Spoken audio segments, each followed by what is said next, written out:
할렐루야. 10월 2일 수요일 저녁 예배에 오신 분들을 예수 그리스도 이름으로 환영합니다. 우리 다 같이 사도신경으로 신앙 고백합니다. 나는 전능하신 아버지 하나님, 천지의 창조주를 믿습니다. 나는 그의 유일하신 아들, 우리 주 예수 그리스도를 믿습니다. 그는 성령으로 잉태되어 동정녀 마리아에게서 나시고 본디오 빌라도에게 고난을 받아 십자가에 못 박혀 죽으시고 장사된 지 사흘 만에 죽은 자 가운데서 다시 살아나셨으며 하늘에 오르시어 전능하신 아버지 하나님 우편에 앉아 계시다가 거기로부터 살아있는 자와 죽은 자를 심판하러 오십니다. 나는 성령을 믿으며 거룩한 공교회와 성도의 교제와 죄를 용서받는 것과 몸의 부활과 영생을 믿습니다. 아멘. 네, 오늘은 찬송가 말고 복음성가를 한번 불러볼까요? 우리가 잘 아는 좀 오래된 찬양이지만 내일 일은 난 몰라요. 내일 일은 난 몰라요. 화면에 가사가 나옵니다. 우리 다 같이 함께 찬양합니다. 내일 일은 난 몰라요. 하루하루 살아요. 불행이나 요행함도 내 뜻대로 못해요. 험한 이 길 가고 가도 끝은 없고 고뇌요. 주님 예수 발레미사 내 손 잡아 주소서. 내일 일은 난 몰라요. 장래일도 몰라요. 아버지여 날 붙드사 평탄한 길 주옵소서.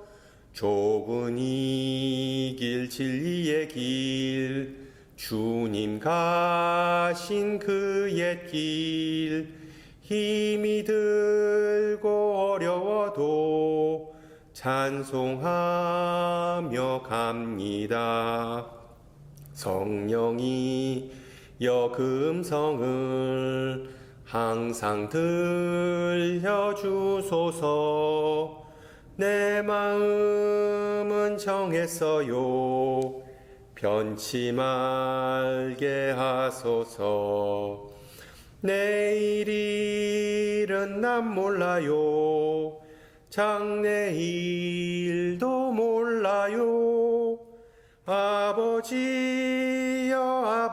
아버지여 주신 소명 이루소서.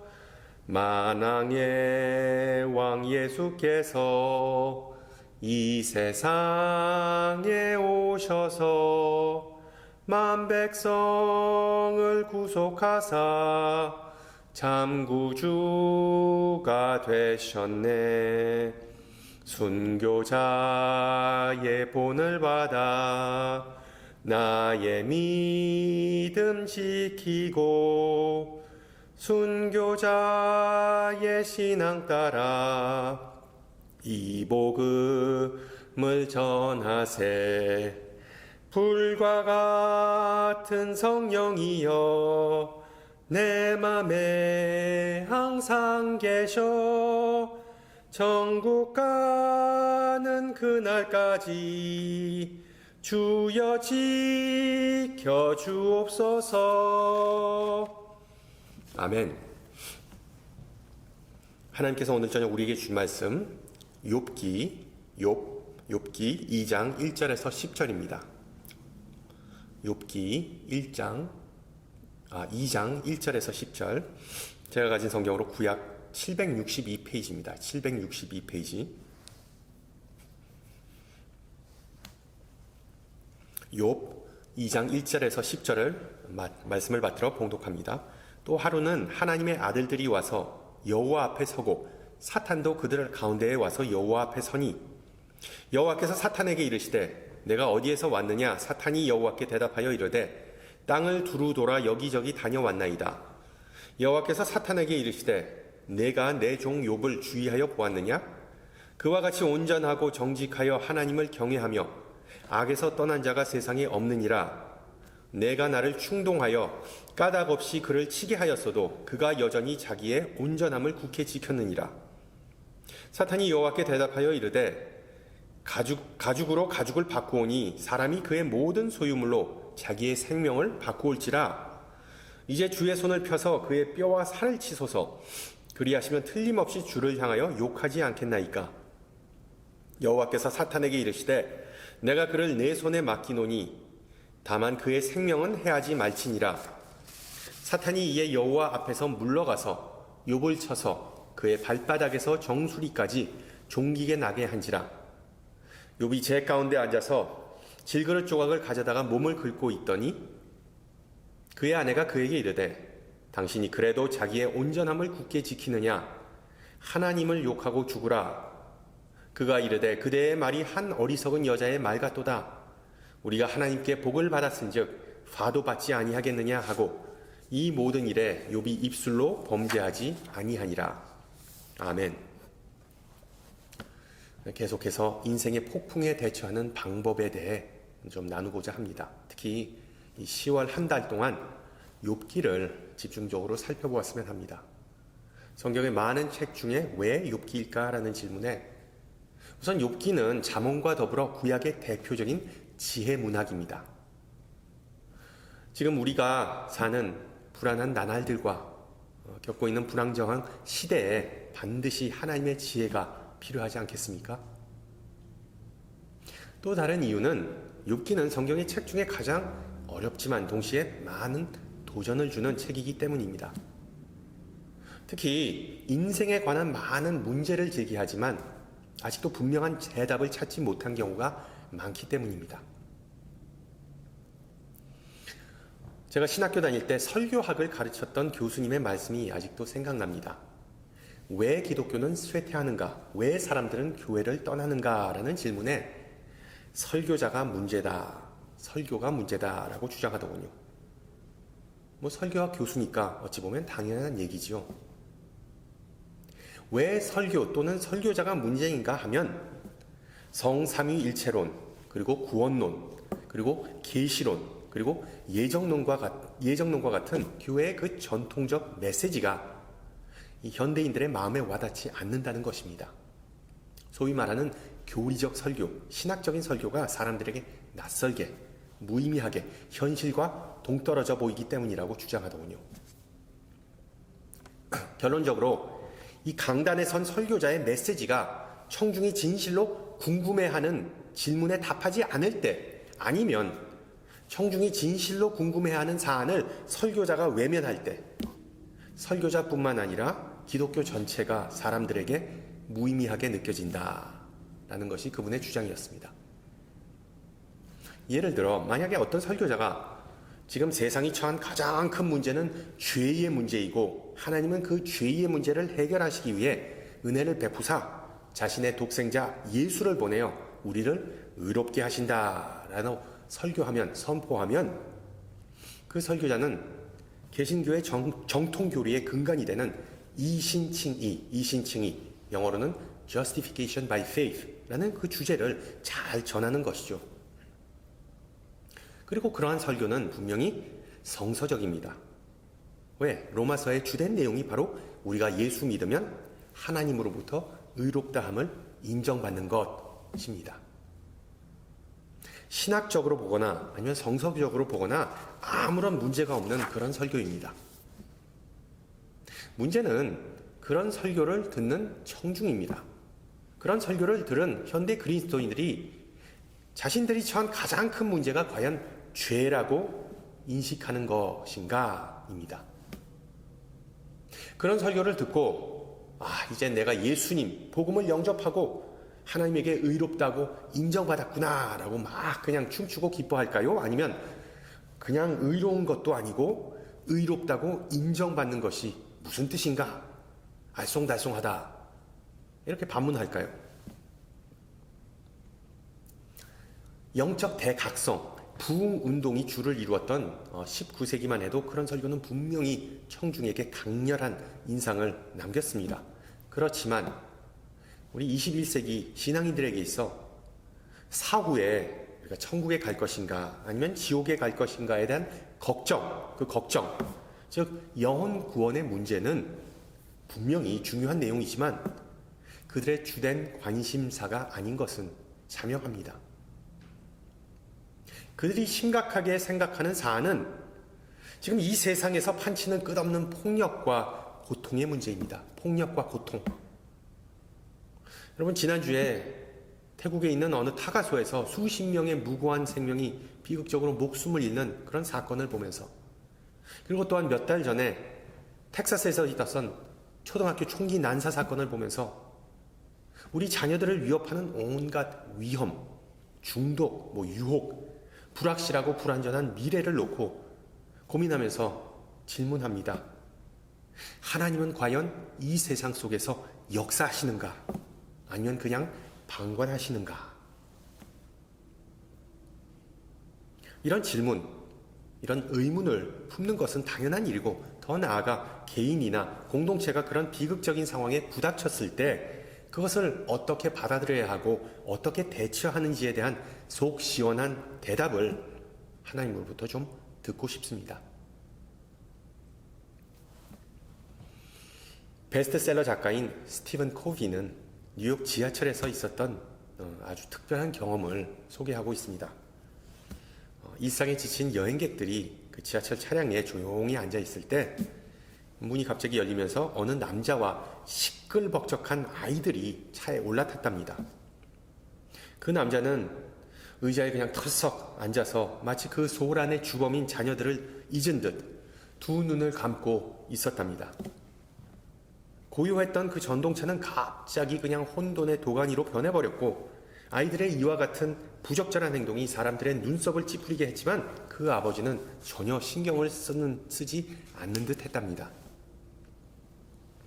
그러자 참다 못한 코비는 그 남자에게 다가가 자녀들의 행동에 대해 지적을 했답니다. 그러자 그 남자는 이렇게 눈을 뜨고 주위를 살펴보고 무슨 일이 있었는지 전혀 인식을 못하였던 것으로 보이면서 이렇게 답변했답니다. 죄송합니다. 제가 정신을 놓아서 아이들을 잘 살피지 못했습니다. 조금 전에 아이들과 함께 병원에 갔다 오는 중인데 1시간 전에 아이들 엄마가 죽었습니다. 이 상황에 대해 제가 지금 어떻게 해야 하는지, 그리고 아이들 또한 어떻게 대처해야 하는지 잘 모르는 것 같습니다. 세상이 무너지는 상황 속에서 왜, 그리고 어떻게 라는 질문을 던진 사람은 그 아내를 잃은 그 남성뿐만 아니라 성경의 위인들도 많았습니다. 대표적으로 다윗, 하박국 선지자, 그리고 예수님의 12 제자들도 다 유사한 질문을 했습니다. 왜, 그리고 언제? 또한 욥도 비슷한 질문을 했지만 그는 한 발자국 더 나아가 나름대로 해답을 제공합니다. 우리가 잘 아는 유명한 표현, 욥의 인내심, 영어로는 The Patience of Job, The Patience of Job, 욥의 인내심이 바로 그것입니다. 인생의 폭풍을 대처하는 방법은 무조건 인내하고 버티는 것임을 보여줬기 때문에 욥이 인내심의 대명사가 된 것 아니겠습니까?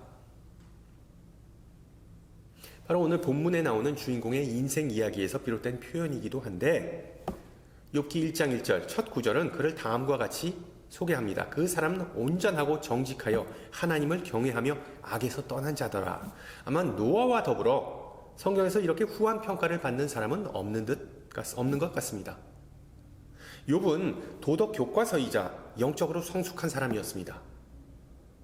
아마도 그러한 이유로 초인적인, 아니 초자연적인 시험을 겪게 되고 결국 그는 인생의 밑바닥을 경험하게 되죠. 성경에서 욥과 같이 후한 평가를 받은 사람도 찾아보기도 어렵겠지만 욥과 같이 극심한 고난을 받은 사람을 찾아보는 것도 쉬운 일이 아닙니다. 욥이 정확히 고통받은 기간이 얼마인지 성경에 명시된 바는 없습니다. 몇 개월이었을 것이다. 그리고 아마 1년은 넘지 않았던 것으로 보입니다. 우리 주님께서 고난 주간 동안 고초를 당하신 게 한 2, 3일이라는 점을 생각해 보면 욥의 고통은 예수님의 순환과는 전혀 비교할 수 없다고 볼 수 있겠죠. 그래서 어찌 보면 인내심이야말로 욥의 전매특허라고 볼 수 있습니다. 그런데 좀 의아한 부분은 욥기에 인내라는 단어가 전혀 언급되지 않는다는 사실입니다. 욥의 인내를 칭찬하는 내용은 구약이 아니라 오히려 신약에서 등장합니다. 우리가 잘 아는 야고보서 5장 11절 보라 인내하는 자를 우리가 복되다 하나니 너희가 욥의 인내를 들었고 주께서 주신 결말을 보았거니와 주는 가장 자비하시고 긍휼히 여기시는 이시니라. 비슷한 맥락에서 히브리서 저자도 욥과 예수님을 대조시키면서 인내와 그리고 신앙의 연관성을 강조하였습니다. 즉 욥의 인내심은 그가 고통을 견디게 했고 그 인내의 근간은 바로 하나님에 대한 소망, 믿음이었다고 기록합니다. 고통받았던 많은 이들과는 다르게 욥은 예수님처럼 지금 그가 당한 억울한 일과 엄청난 피해에 집중하지 않고 그 인생 너머에 있는 소망의 미래를 바라보았기 때문에 하나님께서 그에게 은혜를 베풀고 그리고 축복을 주셨다고 신학의 저자들은 결론 짓습니다. 여러분, 그런데 이것이 욥의 이야기의 자초지종일까요? 전말일까요? 정확히 말하면 아닙니다. 물론 욥에게 온갖 좋은 수식어를 갖다 붙일 수 있겠죠. 흠이 없다, 의롭다, 신실하다, 강인하다, 요동치지 않는다, 정직하다 등등. 욥은 이 모든 것에 다 해당합니다. 문제는 우리가 욥기를 자세히 읽어보면, 아주 그냥 꼼꼼히 읽어보면 욥은 자신에게 닥친 고난을 조용히, 묵묵히, 온유하게 견디지 못하였다는 점입니다. 실제로 욥은 인내심이 좋은 사람과는 정반대의 모습을 자주 보여주었습니다. 우리가 지금 사용하는 이 개정 새번역 번역은 성경의 욥의 그 전류를 잘 전달해 주지 못하는 부분이 간혹 있습니다. 오히려 쉬운 성경을 보면 욥의 정확한 심정이 그대로 드러납니다. 10장 1절 나는 내 생명을 미워하고 원망할 수밖에 없어. 내 마음이 너무 아프기 때문이지. 이게 인내심입니까? 또한 굳건한 믿음과 오래 참음의 모습을 보이기는커녕 17장 1절에서 다음과 같이 소리칩니다. 내 호흡이 거칠어지고 죽음이 가까웠으니 무덤만이 나를 기다리고 있구나. 또 23장에서는 완전히 그냥 기분이 다운돼가지고 다 포기한 듯 이렇게 혼자 투덜거립니다. 하나님께서 나를 낙심하게 만들고 전능자께서 나를 좌절하게 만드시니 앞을 내다볼 수 없는 어둠이 나를 감싸고 있구나.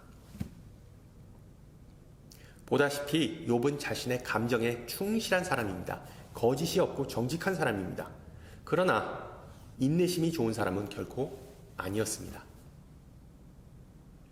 우리가 욥의 인내를 본받으며 끝까지 충성하면 하나님께서 복 주실 거라는 그런 설교를 들으신 적이 있다면 저는 과감하게 말씀드립니다. 그런 설교는 성서의 내용과는 특히 욥기의 내용과는 어긋나는 설교입니다. 욥기를 자세히 읽어보면 욥은 하나님을 원망하고 불평했던 적이 아주 많았습니다. 욥의 그런 부정적인, 인간적인 면은 싹 다 제외하고 긍정적인 부분, 그러니까 인내했다, 충성했다, 그냥 흔들림, 그런 것을 소개하는 것은 설교자나 청중의 구미에 맞추는 것일 뿐입니다. 우리가 성경을 읽고 묵상하는 데 있어 별 도움이 되지 않는 자세이죠. 분명 욥기는 교훈과 영감을 주는 주제들이 많은 책입니다. 그렇지만 고통을 당할 때 인내하라는 가르침은 욥기의 핵심 메시지가 아닙니다. 왜 예수 믿지 않는 사람들, 믿음이 없는 사람들도 얼마든지 고난을 잘 견뎌내고 인내할 수 있지 않습니까?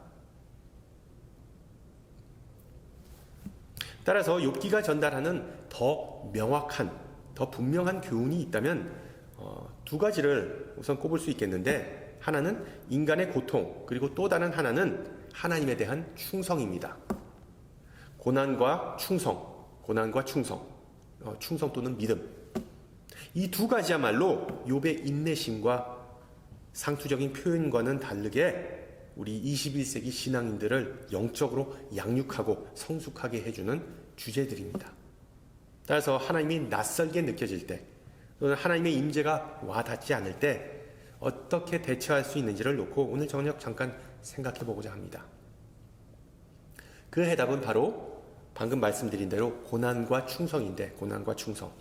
이 두 단어는 우리가 욥기를 바르게 해석하고 적용하는데 중요한 열쇠이기도 합니다.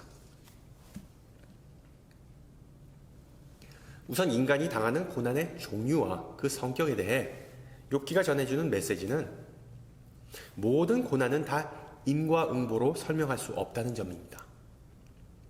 즉 이 세상에는 당해도 싼, 당해도 마땅한 고난이란 없다는 것이죠. 술 먹고 시비 걸고 바람 피우고 사기치고 욕하고 이기적인 삶을 살지 않더라도, 즉 죄를 짓지 않더라도 고난은 그 누구에게나 찾아올 수 있는 것이 인생입니다. 다른 사람도 아니고 바로 하나님께서 욥은 분명히 의인, 선한 사람이라고 1절에서 선포하시지 않습니까? 그러나 그는 스바 사람들과 갈대아 사람들의 습격으로 인하여 전 재산을 잃게 되고 자녀들은 자연재해로 인하여 목숨을 잃게 됩니다. 설상가상 욥은 발끝에서 머리끝까지 혐오스러운 종기로 뒤덮이게 됩니다. 욥의 인사는 산산조각이 났습니다. 물론 누구에게나 고난이 들이닥칠 수 있지만 욥처럼 세 개의 스트라이크가 연달아 들이닥치면 당연히 의심이 가지요. 그리고 그 의심은 충분히 근거가 있었습니다. 하나님께서 그 고난의 주동자였기 때문이죠. 그래서 구경꾼들은 당연히 의문을 품습니다. 도대체 욥이 무슨 짓을 했길래 저런 험한 꼴을, 상상할 수 없는 꼴을 당하는가? 당연히 욥은 아무 짓도 안 했습니다. 고난이 연달아 찾아온 것은 욥이 어떤 나쁜 짓을 해서가 아니었습니다. 나중에 예수님도 그 사실을 인정하시고 산상수훈에서 이렇게 말씀하십니다. 하나님이 그 해를 악인과 선인에게 비추시며 동일하게 비추시며 비를 의로운 자와 불의한 자에게 내려주심이니라. 여러분 기억하세요.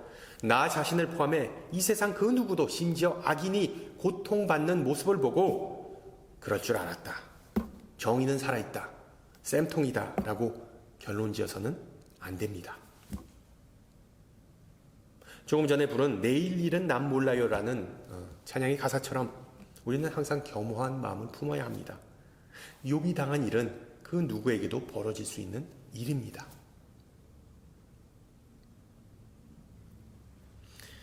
화목한 가정을 둔 제럴드 시처라는 교수의 실화입니다. 어느 날 자신의 아내와 그리고 4살 된 딸 그리고 모친이 만취한 운전자에 의해 목숨을 잃었습니다.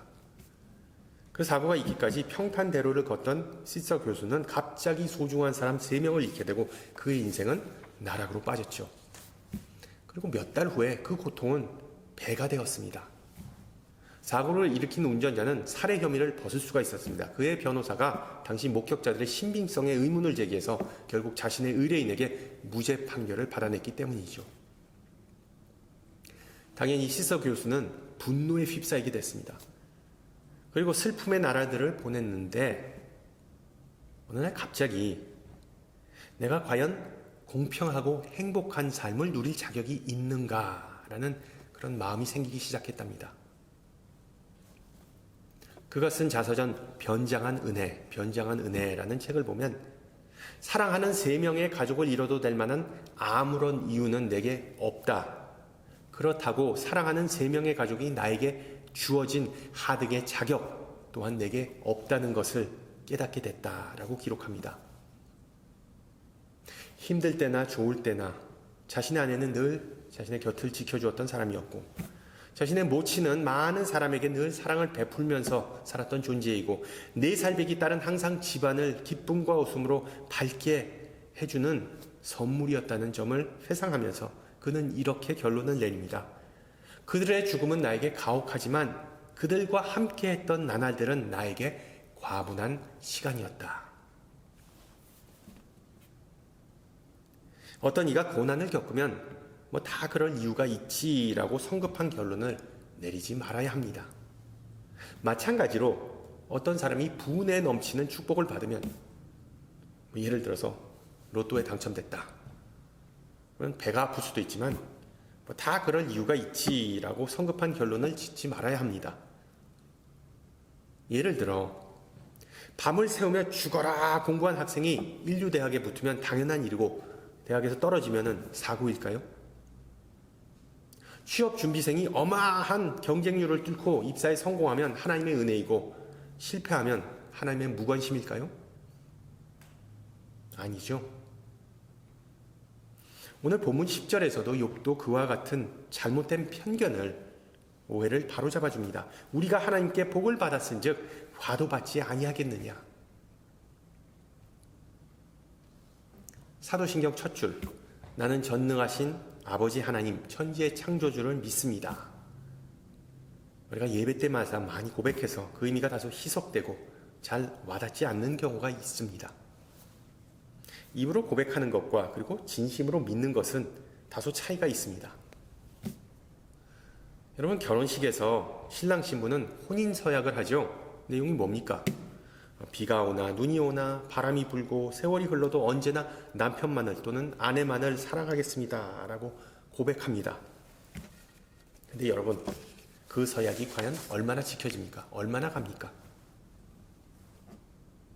우리가 사는 미국이나 한국이나 지금 이혼율이 50% 정도가 된답니다. 그러면 결혼한 사람 중에 절반이 결혼식 때 그 혼인서약을 할 때 거짓말을 했다는 얘기일까요? 아니죠. 그때 당시만 해도 정말 배우자만을 사랑할 수 있다고 믿었지만 인생의 풍파를 겪다 보니까 그 믿음의 고백은 다 희미해지고 망가지거나 온데간데 없습니다. 우리 신앙인들은 결혼식이 아니라 세례라는 예식을 통해 다 하나님의 자녀가 됐습니다.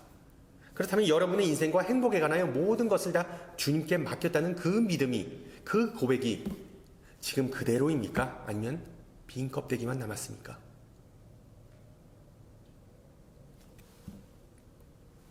욥기에 또 하나의 중요한 메시지는 바로 조금 전 질문과 관련이 있는데, 좋은 때나 힘들 때나 하나님에 대한 확고한 믿음, 신뢰가 바로 그것입니다. 시처 교수는 만취한 운전자에게 가족을 이룬 후에 하나님에게 등을 돌려버리지 않았습니다. 욥도 하루 사이에 자녀들을 잃은 후에 믿음을 저버리지 않았죠. 도저히 설명이 안 되는 고난을 만났더라도 우리는 하나님을 무시하거나 배척해서는 안 됩니다.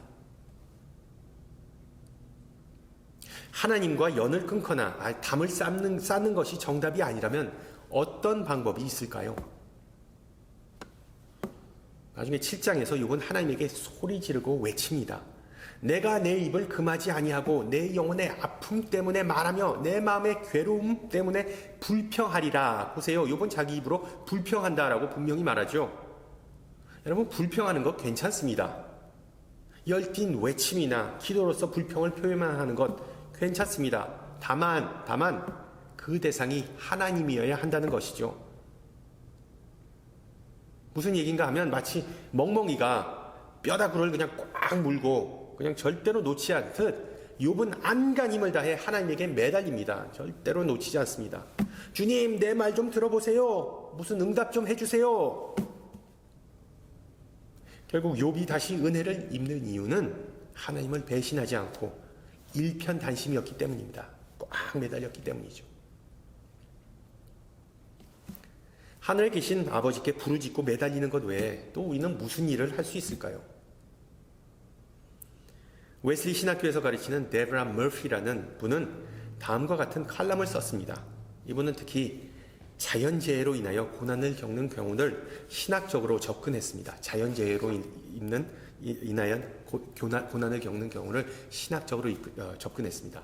그분은 말하기를 도시에 사는 많은 사람은 인간의 통제와 간섭을 받는 자연을 선호한다. 예를 들어 숲에 하이킹하거나 퇴근할 때 보이는 석양의 모습을 감상한다거나 아니면 저택 뒤편에 있는 푸른 백야드에서 뛰노는 것 등등. 특히 종교로부터, 교회로부터 상처받은 이들은 자연 속에 머무는 신을 선호하면서 나는 산꼭대기 위에서 예배한다. 아니면 골프 치면서 예배한다 라는 말을 하기도 한다. 그런데 갑자기 지진이나 허리케인과 같은 재해는 그 장밋빛 상상을 완전히 박살을 내버린다. 자연은 결코 엄마와 같은 포근한 존재가 아니라는 것, 자연은 결코 인간의 통제나 억제의 대상이 아니라는 점을 사람들은 비로소 깨닫게 된다. 그리고 계속해서 말하기를 성경은 바로 이런 모순을 항상 염두에 두라고 암시한다. 하나님께서 창조하시고 사랑하시고 구원하시고자 하는 이 세상은 한편으로 아름답고 풍성한 곳이지만 다른 한편으로 무자비함과 공포가 존재하는 곳이다. 건강한 신생아와 두뇌가 없이 태어난 아기가 공존하는 것, 건강한 80세 노인과 치매에 걸린 50세 중년이 공존하는 곳이다. 이런 상황은 우리가 해결해야 할 인생의 퍼즐이 아니라 우리가 받아들이고 견뎌야 하고 함께 살아야 할 실존의 신비이다. 그러면서 우리 신앙인의 과제는 이런 세상을 좋다, 나쁘다라고 판단하거나 설명하는 것이 아니다.